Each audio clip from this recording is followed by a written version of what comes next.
I mentioned last week the South African government had been accused of driving a group of illegal miners to cannibalism. And I was delighted to say that no sooner had that gone online than up popped Donald Trump, who clearly agrees with me that there's something very, very rotten in the state of South Africa.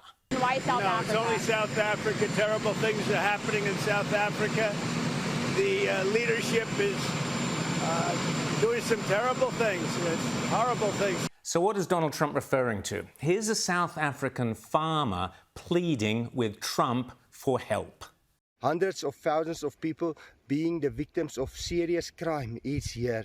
Thousands of our people and children are being murdered and raped on a daily basis. I'm a boer and farmer, and since the ANC came into power, thousands of white farmers were murdered and tortured to death on farms. Well, only today, Donald Trump's new Secretary of State, Marco Rubio, announced, quote, that I will not attend the G20 summit in Johannesburg. South Africa is doing very bad things, expropriating private property, end of quote. In that, he's referring to white farms being seized. Marco Rubio goes on, accusing South Africa of, quote, using the G20 to promote solidarity, equality and sustainability. In other words, DEI and climate change. Add to the list the fact that last year South Africa set the International Criminal Court onto Israeli Prime Minister Benjamin Netanyahu and his defense minister. It was not a smart move. The Trump administration has now turned the tables and is looking to sanction the International Criminal Court members themselves. But above all, there have been for a long time, there have long been accusations and fears about the level of anti-white rhetoric that comes out of South Africa.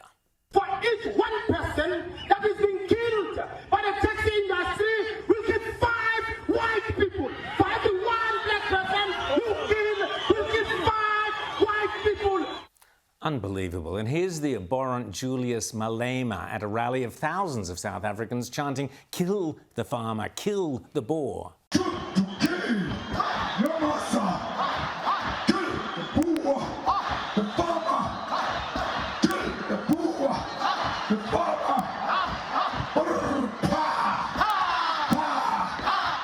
So yes, South Africa is rightly on Donald Trump's radar, and none too soon. Donald Trump's to-do list is getting longer by the day, but what is clear, especially from his Gaza plans, which I wholeheartedly support, is that the old world order of these massive globalist bodies like the United Nations and all its affiliates, the World Health Organization, the World Bank, World Economic Forum, and so on, that whole world is teetering on the brink of collapse. And the sooner Trump gives it the final push over the edge of the cliff, the better. You see, for 8 decades since the Second World War, the West has embarked on a process of reverse colonialism. We set up all these grandiose organizations, and we pay for them, to spread Western values of peace and prosperity to the rest of the world, at the same time as handing back sovereignty to a string of third world nations that had previously benefited from Western institutions. And guess what? We've imported millions of people from sometimes very alien and different cultures into our lives and into our worlds, at the same time as handing over the reins of all those global institutions to countries who in many cases simply hate the West. Which is why the streets of many modern Western cities, including some of our own, now resemble third world hellholes where civility and law-abiding citizens tread fearfully. And which is why institutions like the United Nations are riddled with anti-Semitism, anti-white racism, cronyism and corruption. And which is why outfits like the World Health Organization, certainly during COVID, were, in my opinion, little more than fronts for the Chinese Communist Party and for medical totalitarianism. And which is why debt is out of control across the West, because we have been busy financing our own destruction to the tune of hundreds of millions, if not billions of dollars that pour out of Western governments into a vast range of dubious overseas programs under the name of foreign aid. When Donald Trump came to power, he promised to root out waste and inefficiency within the US government. Well, he didn't have to look far, did he? Already after only 2 weeks, the Trump administration has unearthed a stinking, putrid mess of woke political and financial corruption almost impossible to imagine. In America, much foreign aid is funneled through a department called USAID, or the United States Agency for International Development, a benevolent-sounding Washington bureau which runs a $40 billion annual budget.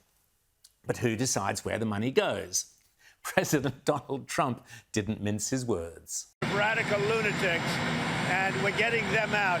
USAID, run by radical lunatics, and we're getting them out, and then we'll make a decision. It turns out USAID's spending is anything other than benevolent.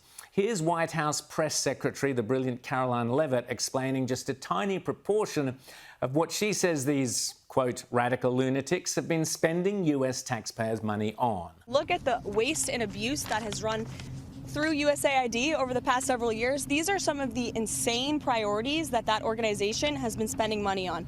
$1.5 million to advance DEI in Serbia's workplaces, $70,000 for a production of a DEI musical in Ireland, $47,000 for a transgender opera in Colombia, $32,000 for a transgender comic book in Peru. I don't know about you, but as an American taxpayer, I don't want my dollars going towards this crap. $2 million for sex changes in Guatemala, $6 million to fund tourism in Egypt, $20 million on a new Sesame Street show in Iraq, $4.5 million to combat disinformation in Kazakhstan. I could go on and on. Unbelievable. And of course, USAID was reportedly giving over a staggering $68 million a year to the World Economic Forum, Klaus Schwab and his cronies.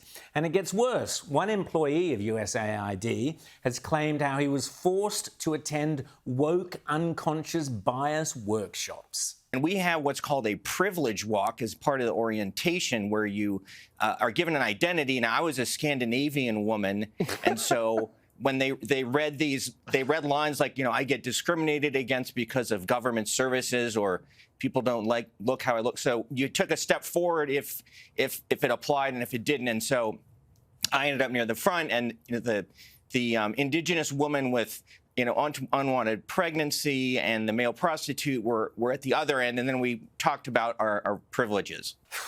Stopping this disgraceful waste of taxpayers' money is all part of Elon Musk's efficiency drive under the name of DOGE, the Department of Government Efficiency.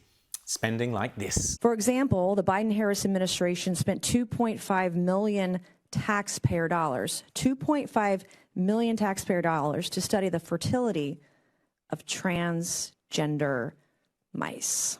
The fertility of transgender mice. One senior Treasury official, it has been reported, in charge of literally trillions of dollars of US government expenditure quit this week rather than face Elon Musk's DOGE, which is a pretty good indication of how confident he was in the efficiency of his and his department's spending. Here's the head of USAID, the ex-head, proclaiming that all they were doing was trying to make the world a better place. The people who work at USAID did not come to work at USAID for the money. The civil servants, the foreign servants, the contractors, they came to USAID because they wanted to make a difference in the world, because they saw America's interests as tied up with the interests of people, vulnerable people around the world. Ah, yes, making a better world with those transgender operas down in Guatemala. Of course, dear. And the millions and billions of dollars that went to promoting a radical leftist agenda, well, that was merely a coincidence, of course. Unbelievably, Marco Rubio has reportedly reduced USAID's staff from 14,000 down to fewer than 300. We're only 2 weeks in. Here's Congresswoman Mace again. USAID has long strayed from its mission to effectively and efficiently administer aid to advance American interests. USAID has become rotten to its core. For decades, while homeless veterans sleep on our streets, our communities rebuild from natural disasters, and American families struggle to get by, USAID has pillaged and plundered the American treasury, essentially lighting American taxpayer dollars on fire, funding some of the dumbest, dumbest initiatives imaginable. So, I have to ask, Anyone looked at Canberra recently? You have to wonder if this is similar in Australia, whether those kale-munching muffin bureaucrats in Canberra are also doing their bit to make the world a better place with your tax dollars, and how many government rorts will be uncovered if and when Jacinta Price repeats the work of Doge in Australia and starts investigating the Canberra swamp and all the out-of-control spending on, Indigenous and other virtue signalling stuff here in Australia. We desperately need Jacinta Price to start looking at the books here too.